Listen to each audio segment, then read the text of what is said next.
Welcome to Payoff Pitch Live. I'm Mike Calabrese, joined by Sean Zerillo every Monday, Tuesday, and Friday, giving out best bets, underdogs, and the rest of his card, as well as Grant Neiffer's home run plays here on Monday in the Bigs.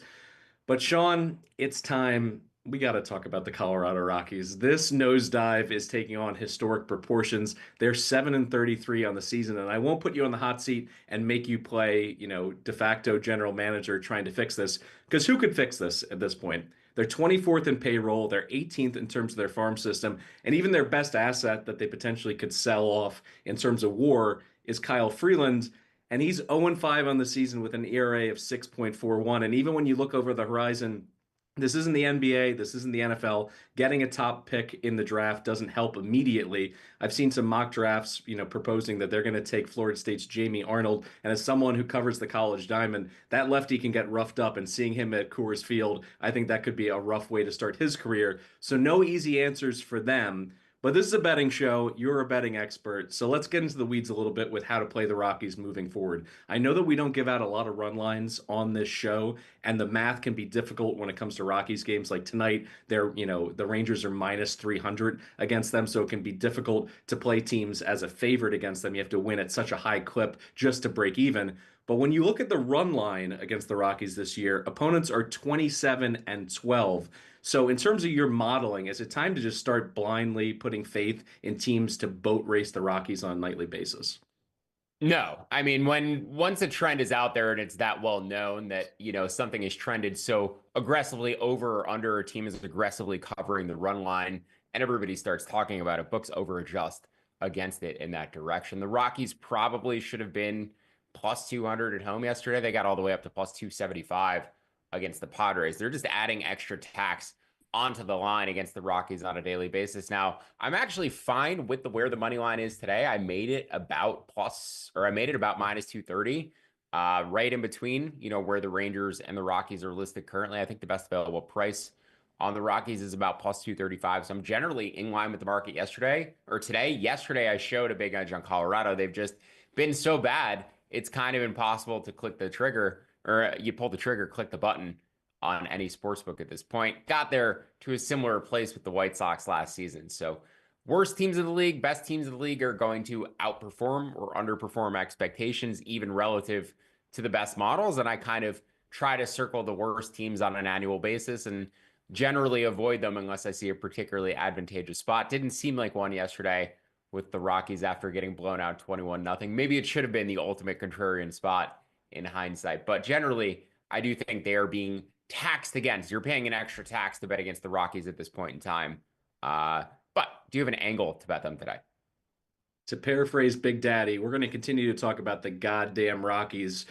You have them as your best bet here and under in their matchup against the Rangers, 8.5, which is mighty brave of you considering 8 straight Rockies games have gone over and they've been cruising past the closing total by an average of 4 runs per game. You must have a ton of confidence in Tyler Mahle, who's allowed just 7 earned runs across 42 and 2/3 innings worth of work here in 2025. Is it as simple as him shutting down the Rockies lineup and helping this number go below 8.5?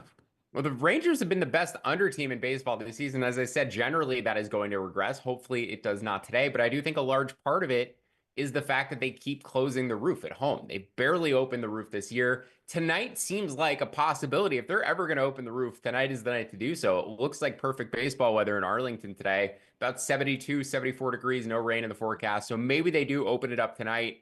If they do, I'll make this total 8.5. Where it is currently at 8, or where I currently have it is at 8, assuming the roof is going to be closed. So roof open, it's basically a break-even bet for me. Roof closed, I like this quite a bit. The market seems to indicate that they will keep the roof closed there just because it has juiced up from plus money at the 8.5 down to about minus 110. I wouldn't really take it past minus 110 considering I project this number at 8. But this is more than just Tyler Mahle. It's also getting Chase Dollander on the road. I think he is the Rockies' best pitcher already. He's already shown a very noticeable home road split, albeit in 2 starts each, home and road. But I do think it's indicative of roughly how he's going to perform away from Coors compared to at Coors. So thus far, Dollander about a 3.6 expected FIP on the road, 5.7 at home. So obviously a very drastic split, 2 runs there. I think it'll push closer together. by the end of the season. But that's to say, I do think he can be a league average starting pitcher. He has 2+ pitches, 123 stuff plus on his curve, 126 on his cutter, 104 stuff plus overall. So it's an effective major league arm, drafted high in the first round. Just when he's pitching at home, it's going to be much more difficult. The real thing, though, talking about Molly suppressing the Rockies offense, I don't know how good Molly has to be to do so. The Rockies are hitting 189 away from Coors Field this year. They have a 537 OPS away from home, a 51 WRC plus, 75 at home, but a 51 on the road, meaning they've been 49% worse than a league average offense away from Coors Field. Rockies games 13-6 to the under away from Coors. As I said, Rangers 16-4 to the under at home. The Rangers are also fourth in terms of differential between actual and expected weighted on base average. I think it is a lot to do with them hitting at home and balls being suppressed as they're hit to the outfield. Just the roof closed tends to knock a lot of things down visually watching those games. So Rockies and Rangers under 8.5 today. Took it at plus money last night. Like it up to about -110. Could even go up to -112. Just hopefully that roof is open tonight. If it is, or roof is closed tonight, if it is indeed open, I might buy off half of it in the Apple, end up firing out a notification. So just keep an eye. Unfortunately, the Diamondbacks are very clear days in advance about whether the roof is going to be open or closed. The Astros and the Rangers seem to make it up on the fly. We now look at your favorite underdog from the coldest team in the NL for the Rockies to the hottest. We look at the St. Louis Cardinals. They've won 8 straight. The lineup has the 4th best batting average in the bigs, and their staff has done a great job in inducing ground balls, the 3rd highest rate in the majors. That's helping them suppress opponents. They're 4th in the NL in opponent slugging. But can they crack the Phillies' Christopher Sanchez, who has just one outing in 2025 in which he's allowed more than 2 earned runs? In terms of where he's going off at in this matchup, St. Louis is about +150, +160 out there in the market.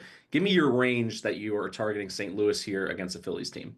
Yeah, I bet them at +160 yesterday. I projected this at about +135. So down to +145 is okay, but we're starting to get to the point where I would not bet them. But good to see the market movement overnight in their direction. Phillies coming off of a Sunday night game. Didn't have to use their bullpen all that aggressively. So Phillies bullpen fine. Do have to travel overnight from Cleveland back to Philly. You can take away a 0.5 percentage point for them for the overnight travel. I didn't, but I think you could.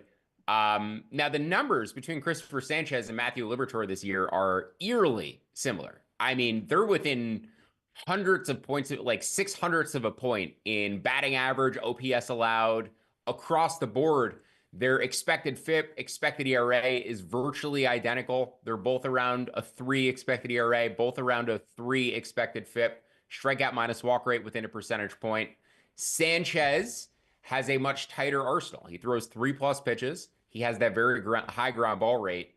Liberator has an elite slider, a deeper arsenal behind it, and a lower ground ball rate. But overall, they seem to be very similarly effective this year. Liberator is the one who's taken the bigger jump up in terms of overall effectiveness. His career expected FIP against righties, 4.7. This year, it is 3. It's under 3.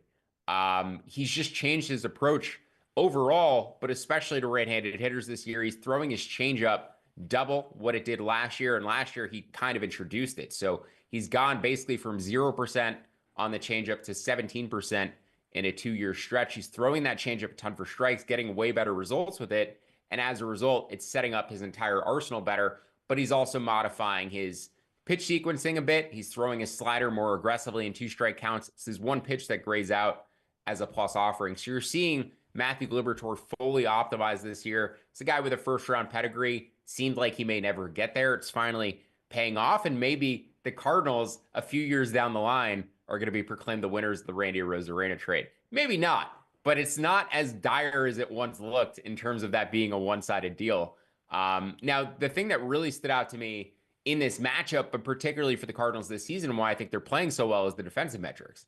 This has been the #1 team by outs above average, #4 in defensive runs saved, and they're above average in those metrics at every position except for catcher. Conversely, the Phillies are a bottom 10 team by both metrics. I believe they're 29th in defensive runs saved, 21st in outs above average, and they're below average at every position except for left field. So a huge defensive advantage for the Cardinals in this game between two very good pitchers in what would normally project as a lower scoring matchup. There's actually very good over weather in Philadelphia today. It's probably the best over weather on the board, but with Sanchez keeping the ball on the ground, Liberator having an increased strikeout rate, that over is not, or the weather is not going to impact these two pitchers as much as it might guys who are going to allow more balls in the air. So didn't adjust my total as high as I might compared to, a Taijuan Walker versus Eric Fede matchup with the same weather.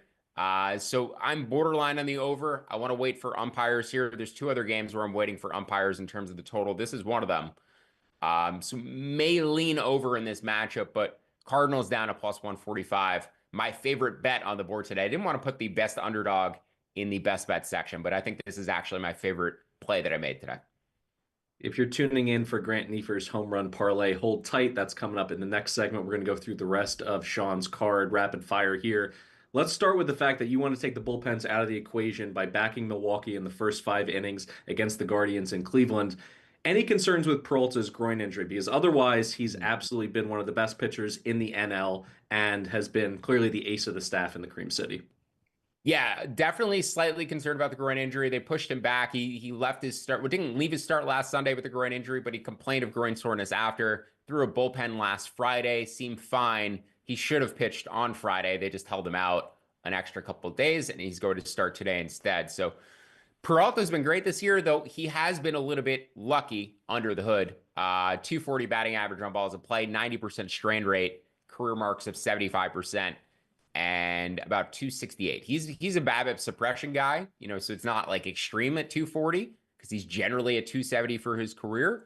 But the strand rate at 91% is why his ERA is near 2 instead of near 3. So Peralta, huge starting pitching advantage over Ben Lively. Really good over weather here. Unfortunately, at this point, the over moved up from 8 to 8.5. There's no value on it at this point. If it comes back down to 8 at minus 118, I would consider betting it. But if it comes back down, it's likely because we get a pitcher-friendly umpire in this matchup. So unfortunately, not much value on this game at this point. You could take the Brewers up to minus 140 for the first 5 innings because their bullpen threw 3 of their best pitchers, McGill, Uribe, and Alexander, on back-to-back days. So I think the Guardians bullpen is in a little bit better shape tonight. No value on me for the full game on Milwaukee. But Milwaukee, first 5 to minus 140, and then the over 8 up to minus 118. Good hitting weather here. One of the 2 games with actual good hitting weather today, Phillies and then Guardians and Brewers.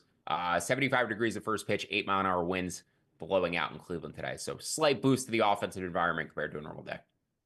Chicago Cubs total alert. The wind is blowing in hard at Wrigley from center to home plate. Plus, we get Colin Ray on the bump. He's working on a career year in Chicago. And Cal Quantrill on the other side is coming off his best start of the entire season. He really quieted the bats of the Dodgers lineup. Anything more to say about this total that's sitting in the 8.5 range? Yeah, this triggered our Action Lab system for Wrigley Field unders. This is a 60% clip for under wins since 2005, as 15% ROI. So this isn't a bet that I'm making because of the system, but I did make my weather adjustments. And then seeing that system also triggered for Wrigley Field, I think gives me some confidence that I'm directionally correct on my adjustments. I made this about 7.8. On a normal day, I would make it closer to 9.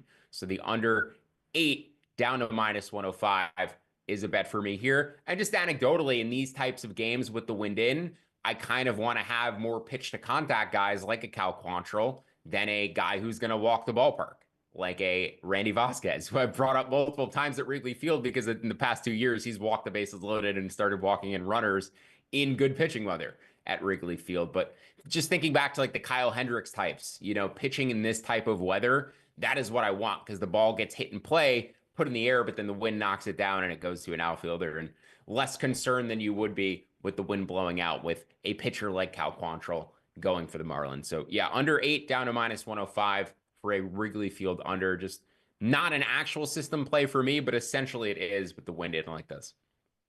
Next one up, you like a big underdog in the Angels. With the exception of a bad outing in Minnesota, Kikuchi has been pitching really well for the past month, so I get that side of it.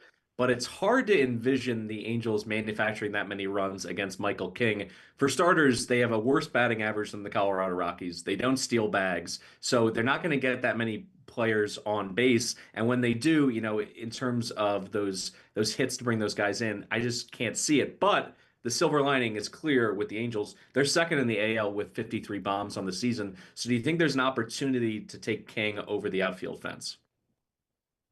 Maybe. The weather didn't seem particularly hitter friendly tonight, so I think the Angels might have to win a lower scoring game here. Kikuchi, a lot of his struggles have come from the smaller strike zone, but also his velocity was down in April. And in the past two starts, it came back up. He's a guy in the past who the velocity can be down earlier in the season, and then he kind of ramps it up as he goes. I think he had that issue last year as well. But across the board, his past two starts have been significantly better than his first five were.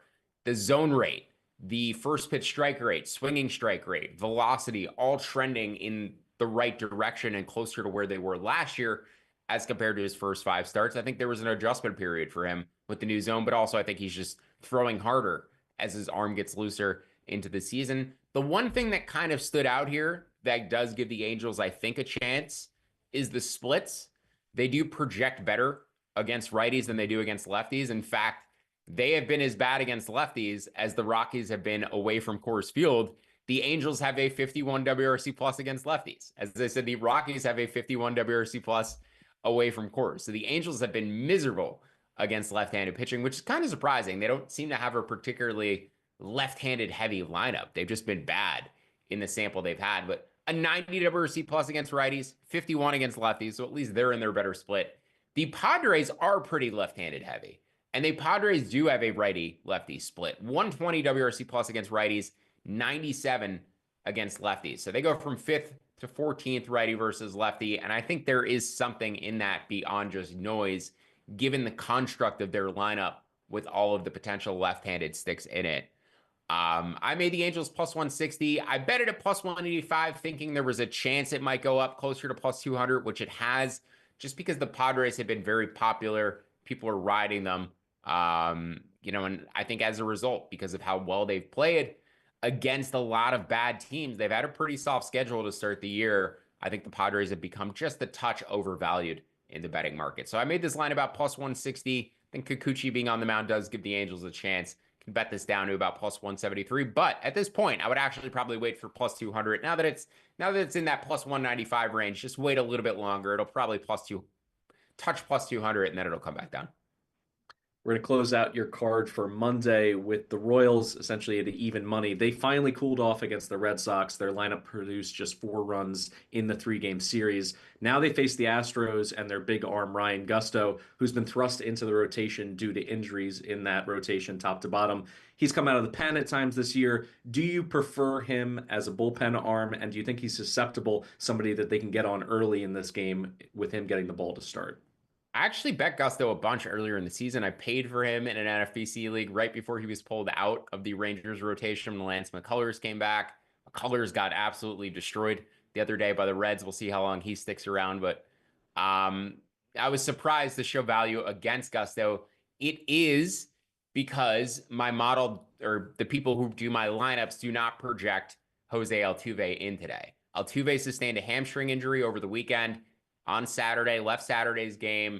Manager after the game said maybe we'll have him back Monday or Tuesday. Monday or Tuesday indicates to me likelier Tuesday than Monday. So as of now, we do not have him in the projected lineup for the Astros today. If he is, this is essentially a break-even play. I'm betting Kansas City at plus 102 to minus 104. I project them around minus 110. If Altuve is not in the lineup, I'll make this game a pure coin flip. With Altuve out of the Astros lineup, it is not a very good offense. No Altuve, no Yordan Alvarez. That is a below average major league offense without those two bats in the lineup. It is also a completely unfamiliar looking Astros lineup without those two in there, because now you have no Bregman, no Altuve, no Tucker, and no Yordan. It's like, what is this goofy team with Jeremy Pena and Christian Walker, as the significant contributors at the top of the order? It just looks very weird compared to what we're used to. Just 3 other things I want to mention before I throw it over to Grant. A couple other borderline plays in terms of weather. Boston and Detroit over 8.5.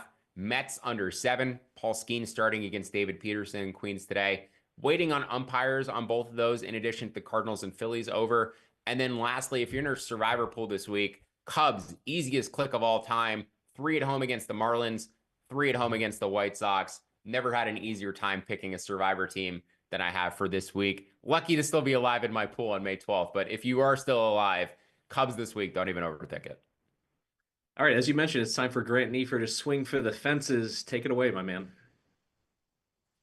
All right, thanks, guys. I am rolling out the dingers today. It's not a great slate for home runs, but I was able to find a few of them.